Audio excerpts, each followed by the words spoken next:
L'année dernière, les Minnesota Timberwolves ont surpris tout le monde. Eux que beaucoup condamnés à un long chemin de croix après une saison 2023 ratée dans les grandes largeurs sont revenus au tout premier plan. Une saison régulière réussie, organisée autour d'une défense générationnelle et terminée à la 3e place de la terrible conférence Ouest. Mais surtout, une campagne de playoffs qui n'a laissé personne indifférent. Après le massacre de la soi-disant super team de Phoenix, les Wolves se sont offert le scalp des champions en titre de Denver. L'équipe était parfaitement construite pour réaliser cet exploit, mais après avoir hérité de la match-up idéale face aux Nuggets, Minnesota s'est sans doute retrouvé face à la pire possible, face aux Mavs en finale de conf, et l'avant-dernière marche vers le sacre ultime a finalement été trop haute. Mais alors comment rebondir ?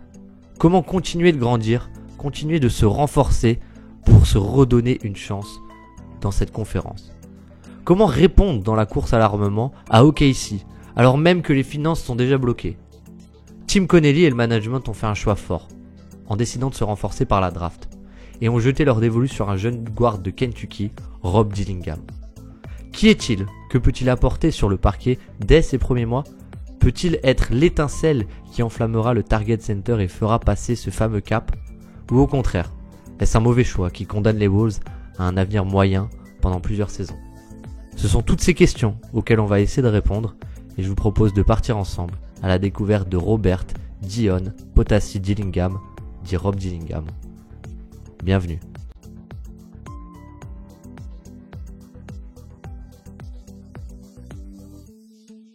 Pour bien comprendre un choix de draft, encore plus chez un contender, il faut d'abord comprendre les forces et faiblesses en présence. Les forces, on l'a dit, c'est évidemment cette défense d'élite presque générationnelle. 108,9 points par 100 possessions encaissées, soit presque 3 points de moins que la deuxième meilleure défense. Moins 7 points par rapport à la moyenne NBA, c'est tout simplement dans le top 3 des meilleurs perfs depuis 10 ans, avec les Spurs de 2016 et les Bucks de 2020. Et la force de cette défense réside dans énormément d'aspects. Premièrement, évidemment, Rudy Gobert, dont les chiffres de protection de panier mériteraient presque une vidéo à part entière. Mais ce qui est intéressant à retenir, c'est plutôt son utilisation. Beaucoup plus utilisé off-ball, loin du ballon, dans le fameux rôle du roamer, comme lors de la série contre les Nuggets. Mais aussi dans un rôle un peu plus classique, évidemment. En résumé, Minnesota est une des 2 seules équipes de NBA à être dans le top 10 en termes de fréquence de tirs au panier concédé et de réussite accordée sur ces tirs. Et la seule autre, c'est les Boston Celtics, champions en titre. Et cette polyvalence est permise de par le reste de l'équipe aussi.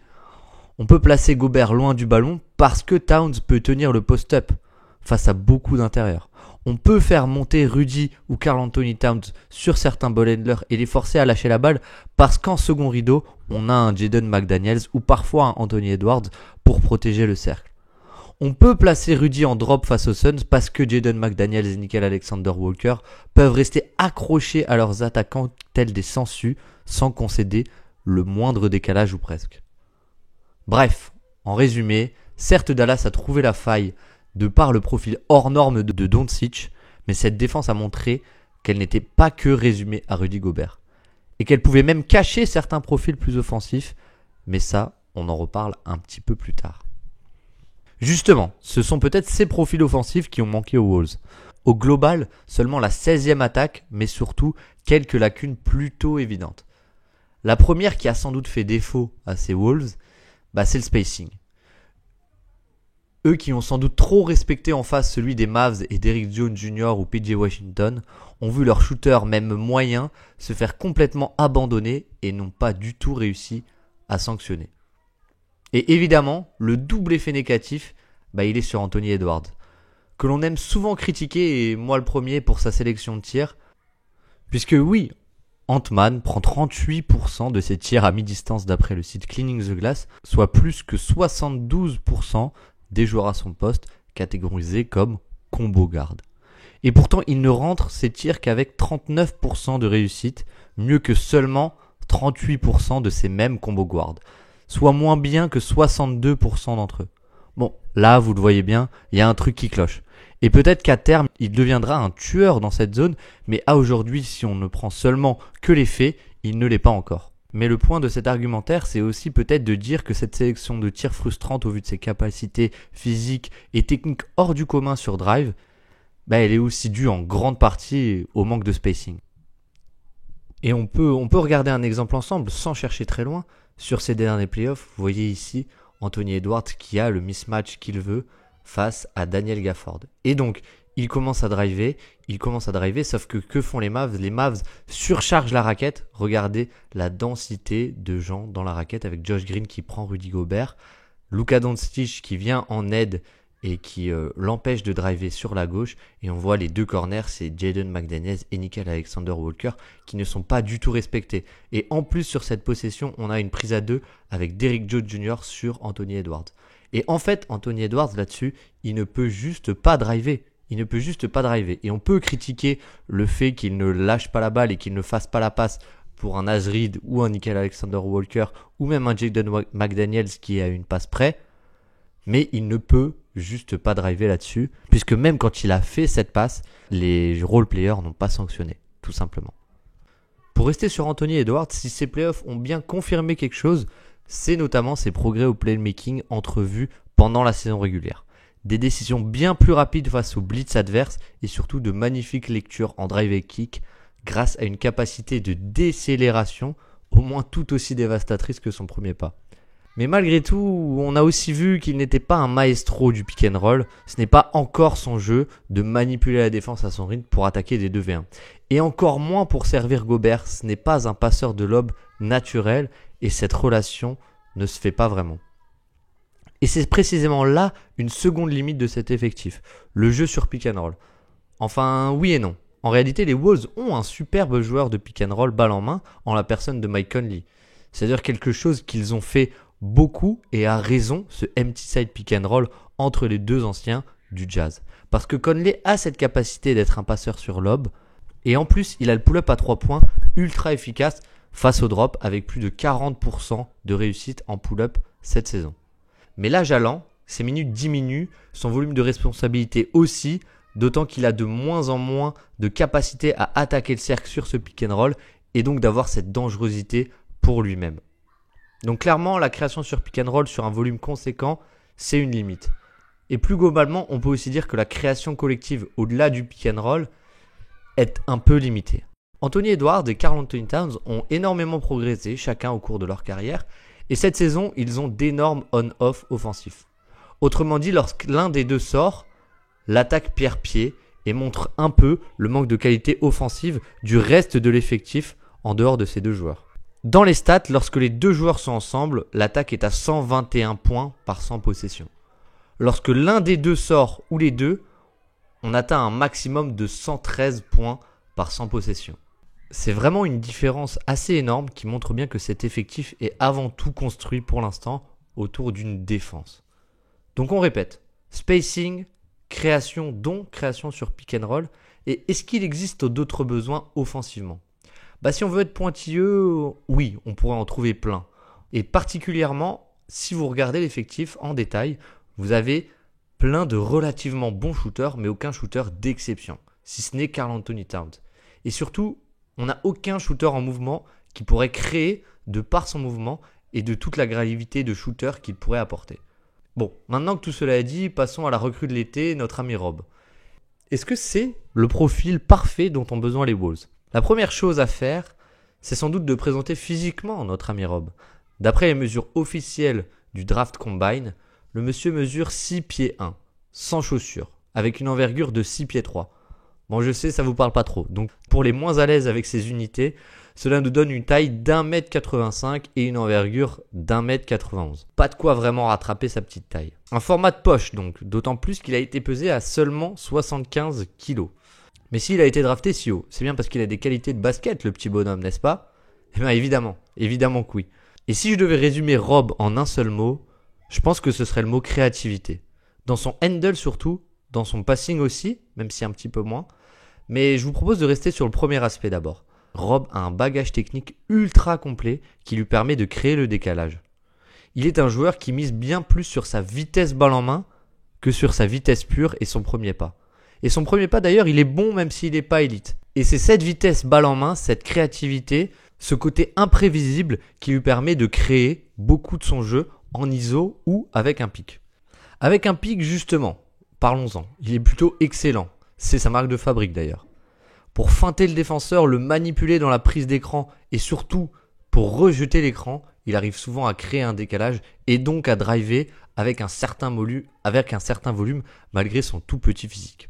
Pas de manière énorme mais suffisamment pour peser sur la défense autrement que par son shoot. Il pèse aussi parce qu'il a un toucher de balle qui est très bon. Il y a une belle variété d'angles trouvés malgré les limitations de son physique et le floater game est vraiment très intense au vu de sa relative faiblesse à aller jusqu'au panier. Rob, c'est avant tout un scoreur pour lui sur pick and roll. Mais c'est un scoreur ultra complet, puisque comme évoqué plus haut, s'il ne drive pas à outrance, c'est à cause de son physique. Mais aussi de sa tendance à se reposer sur son jump shot. Face à un drop trop au fond, Dillingham peut et va dégainer à mi-distance ou à 3 points et avec une plutôt grande réussite. 38% sur les pull-ups à 3 points cette saison à Kentucky. Alors, il faut faire attention aux échantillons en NCAA, c'est toujours des tout petits échantillons, mais pour le coup, cet échantillon, il semble pas usurpé, tant le toucher de balle de Rob, il est excellent. Ensuite, on en a parlé légèrement auparavant, mais aussi excellent sur les runners et les flotteurs, avec 53% de réussite. Et principalement lorsqu'il part à gauche, où le flotteur semble presque automatique. Donc c'est un vrai scoreur quasiment sur les 3 niveaux. C'est un maître pour se créer son tir sur pick and roll. Mais quid de son playmaking pour les autres sur ces fameuses actions? Le premier point très positif, c'est que Rob, c'est un excellent passeur de lob sur ses actions. Comme dit précédemment, il possède l'arme du flotteur pour lui, mais il la possède aussi pour un big qui est en train de faire son rôle. Là-dessus, il est très fort pour attendre la bonne fenêtre de passe, celle où le pivot adverse ne sera plus en position, pour mettre sur orbite son intérieur, sa menace de lob qui est en train de roll agressivement au panier. Il a vraiment ce profil de playmaker sur pick and roll et surtout de passeur de lob pour Uji.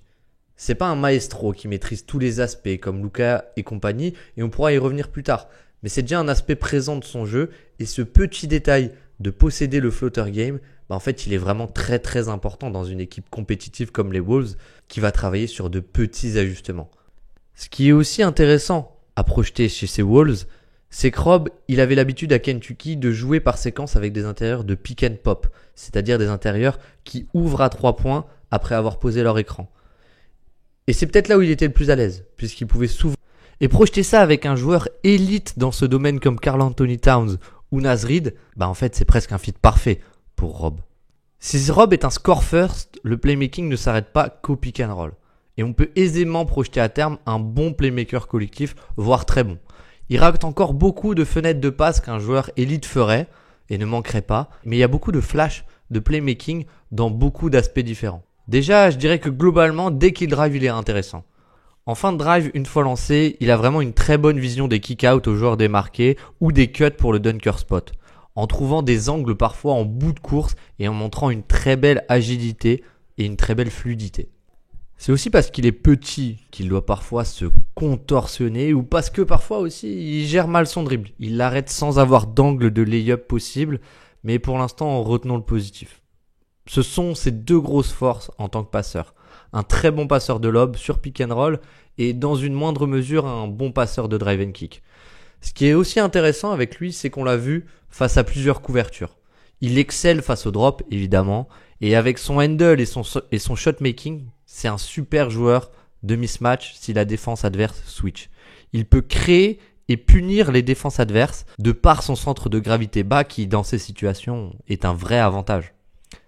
Il a un peu plus de mal pour l'instant face au blitz ou au edge. En gros, face à des couvertures plus agressives sur lui, puisque à cause de sa petite taille, il est souvent enfermé sans angle de passe sautu au-dessus des 2 défenseurs. Et comme il n'a pas ce premier pas électrique, il n'est pas forcément capable de contourner ce edge ou ce blitz et de casser la défense. Mais malgré tout, il va quand même souvent reconnaître cette couverture et il va chercher à lâcher rapidement le ballon pour chercher un 3e homme ouvert qui lui jouera le rôle de connecteur. L'autre aspect qui est aussi plutôt intriguant avec son jeu, c'est les flashs de lecture un peu plus avancés, qui sont un peu moins nombreux, mais qui sont aussi présents. On l'a vu notamment faire des skip pass, c'est-à-dire il reconnaît que la défense va surcharger plutôt le côté fort, où il va reconnaître une zone pour envoyer une passe dans le corner opposé. On le voit aussi avoir un petit peu de manipulation visuelle en fin de drive pour faire bouger les défenseurs adverses, pour ouvrir une ligne de passe pour un joueur au panier. Et ces flashs, ils demandent qu'à être travaillés, ils demandent qu'à éclore, ils ne demandent que à devenir justement plus que des flashs, à devenir réguliers. Mais pour ça, ça demande beaucoup de répétitions et de l'accompagnement de la part des Timberwolves. Mais si on est super optimiste sur lui, on peut le projeter comme un vrai bon playmaker. Pas forcément un playmaker élite, mais un vrai bon playmaker. Et tout ça, c'est plutôt génial pour lui et pour la seconde unité des Wolves. Parce que lui, Rob, il va pouvoir créer face aux bancs adverses qui sont un peu plus faibles pour s'habituer à la NBA et avoir des répétitions. Et pour cette seconde unité, c'est aussi génial parce qu'on l'a dit, il y avait un vrai manque de création sur ce banc. Mais la question à se poser, c'est est-ce que c'est que de la création en sortie de banc ? Je pense pas. Si les Wolves l'ont drafté aussi haut, c'est aussi parce qu'ils croient en plus qu'un simple créateur en sortie de banc, un créateur de seconde unité. Et il y a de quoi les comprendre parce que Rob, certes, c'est un créateur, mais c'est aussi et surtout une grosse dose de shotmaking. Si ce qui le différencie d'un Carlton Carrington aujourd'hui, c'est sa capacité à driver un minimum et mettre la pression au cercle, Dillingham est aussi et surtout un joueur qui vit par son shoot. Beaucoup sur de l'isolation et du pick and roll comme expliqué précédemment, mais pas que. En réalité, c'est peut-être et surtout grâce à son tir qu'il a été drafté si haut. Nous sommes face à un des meilleurs shooters de la QV tout simplement. Plus de 45% à 3 points sur la saison. 80% au lancer franc, mais surtout 47% sur les catch and shoot. Et quand on sait le manque de sanctions sur les drive and kick de Ant, sa sélection en 8e choix, elle fait énormément de sens. Mais justement, est-ce qu'il peut évoluer aux côtés d'Anthony Edwards offensivement au vu du profil très ball dominant qu'on vient de décrire ? Et on touche justement un point ultra intéressant puisque ce qui est vraiment intriguant avec lui, c'est le jeu sans ballon. C'est vraiment ça qui peut le faire passer dans une autre dimension. Il y a eu peu de répétitions, mais attention à bien remettre dans le contexte de Kentucky et de coach Calipari qui, avec ses guards, on le sait, c'est pas forcément le plus créatif en termes d'utilisation. Mais malgré tout, Dillingham a montré d'excellentes choses sur le peu qu'on a vu. Il a un vrai dynamisme off-ball pour se démarquer et une capacité à shooter en sortie d'écran qui est très rare. Alors cette capacité, elle est surtout sur sa main gauche, au vu de sa mécanique aujourd'hui. Par exemple ici, sur ce clip, il sort sur sa main droite, mais il a besoin d'un dribble avant de se recaler et de dégainer. Et même au-delà de ça, on a vu de bonnes lectures de son défenseur direct pour le feinter et s'ouvrir encore un meilleur shoot en se démarquant. Et quand on voit les quelques systèmes qui ont été mis en place pour Karl Anthony Towns, notamment avec les Oklahoma Action, c'est-à-dire des jeux à deux avec Gobert en poseur d'écran, on peut être optimiste sur le fait que Chris Finch il développe des systèmes spécialement pour Rob.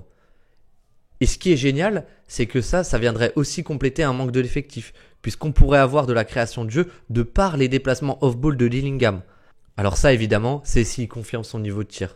Mais comme j'ai dit précédemment, je pense qu'on peut être plutôt optimiste à ce sujet-là.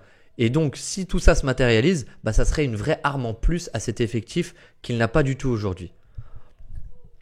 Donc, en résumé, on peut avoir du shoot stationnaire pour créer de meilleurs drives ou sanctionner les kick-out de Anthony Edwards.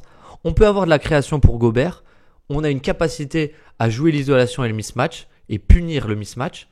On a de la création lorsque Anthony Edwards, Mike Conley sortent potentiellement. Et le bonus, on a un shooter en mouvement. Le fit offensif, en fait, il paraît plus qu'évident avec Minnesota.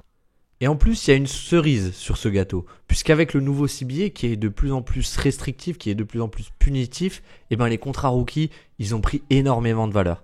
Et donc si ça marche, les Wolves, ils payeront Rob sur un contrat rookie pendant 4 ans. Et ils auront une rentabilité assez exceptionnelle. Et ça, c'est un magnifique moyen de se renforcer sans se séparer d'un de leurs gros contrats finalement, qui leur mange quasiment tout leur salary cap. Mais du coup, est-ce que Rob c'est le joueur parfait ? Et si c'est le cas, pourquoi il a été sélectionné qu'en 8 ? Est-ce qu'il a des défauts ? Oui, évidemment. Et la première limite, elle est plutôt évidente, c'est la défense.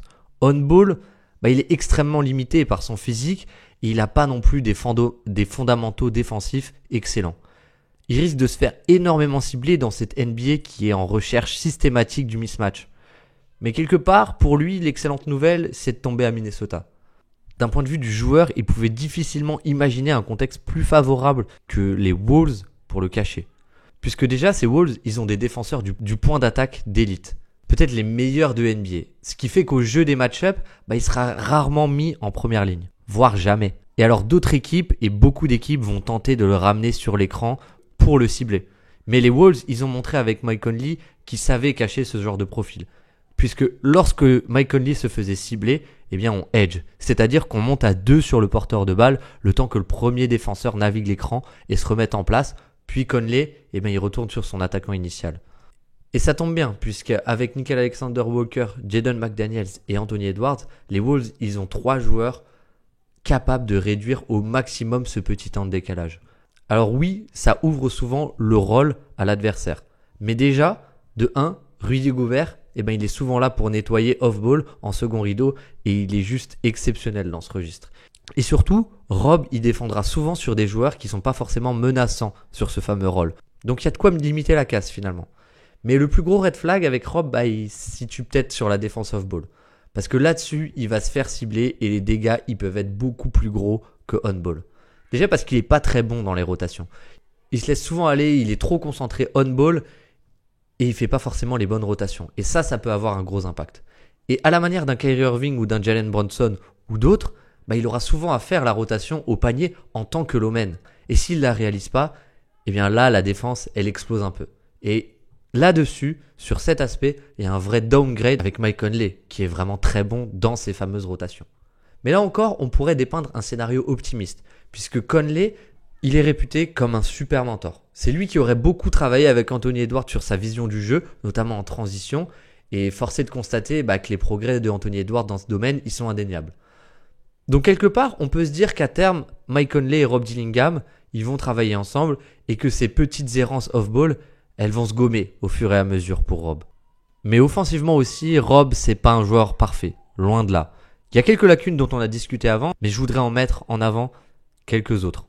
Déjà, c'est un tough shot taker. Il prend des tirs très compliqués. Et c'est un tough shot maker aussi. Il est capable de les mettre. Et ça donne lieu à des tirs très spectaculaires, très compliqués. Mais aujourd'hui, sa sélection de tirs, elle doit être épurée. Il y a trop de tirs, trop de pull-up qui sont pris avec un pied sur la ligne à 3 points. Et c'est le pire tir du basket possible. Et c'est tout le débat avec ces tough shots, avec ces tirs compliqués. Est-ce que c'est bien de les mettre ou finalement est-ce que c'est pas plutôt pas très bien de les prendre?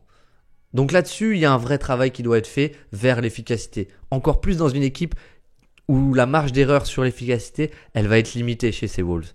Ensuite, le deuxième gros point dont il faut parler, c'est la pression au cercle. On en a parlé un peu, il est capable d'en avoir, il a eu quelques systèmes notamment pour le lancer vers le panier et il a un toucher de balle qui est assez bluffant. Mais malgré tout, c'est quelque chose qui est primordial aujourd'hui pour être un moteur offensif. Et vu que défensivement, ce sera toujours le joueur le plus attaqué, ou quasiment, faut qu'offensivement, il ait un vrai impact. Et pour ça, il faut de la rim pressure. Et je pense que là-dessus, le gros travail qui doit être fait, c'est sur ses drives, c'est sur son handle et, je l'ai dit, sur sa façon d'arrêter son dribble. Il arrête son dribble souvent beaucoup trop tôt et ça le condamne soit à prendre un lay-up qui est contré, de par sa petite taille, soit à envoyer un peu une patate chaude dans le corner. Souvent, la défense est en place et ça mène à beaucoup de pertes de balles ou de mauvais tirs. Il y a énormément de déchets sur cet aspect précis de son jeu, je trouve. Mais la bonne nouvelle, c'est que ça se travaille. Il faut juste qu'il apprenne à prendre ces quelques pas supplémentaires balle en main et même pourquoi pas à beaucoup plus nasher, c'est-à-dire à garder son dribble en vie quand il est proche du panier, à rôder autour du panier. Et pourquoi on dit nasher? Parce que c'est quelque chose que Steve Nash faisait beaucoup. Mais il est beaucoup comparé à Darius Garland, notre ami Rob Dillingham, et c'est vrai qu'il y a des similarités. Mais ce qu'il faut pas oublier, c'est qu'aujourd'hui, Darius Garland, c'est un joueur qui justement a cette capacité de nasher et qui drive beaucoup au panier dans ses meilleures saisons. C'est un joueur qui a cette capacité de garder son dribble pour attendre, pour se créer la bonne ligne de passe. Et ça, aujourd'hui, c'est un aspect qui est complètement absent du jeu de Rob Dillingham. Alors, saura-t-il le gommer? Saura-t-il gommer toutes ces autres lacunes? Saura-t-il devenir un défenseur plutôt average plutôt que négatif? Beaucoup de questions entourent Rob Dillingham la saison prochaine. Et son rendement peut changer beaucoup de choses à l'échelle de la NBA. Et pas seulement des Minnesota Timberwolves. En tout cas, toutes ces questions, on ne peut pas y avoir réponse aujourd'hui. Mais une chose est sûre, il faudra suivre Rob Dillingham en 2024-2025.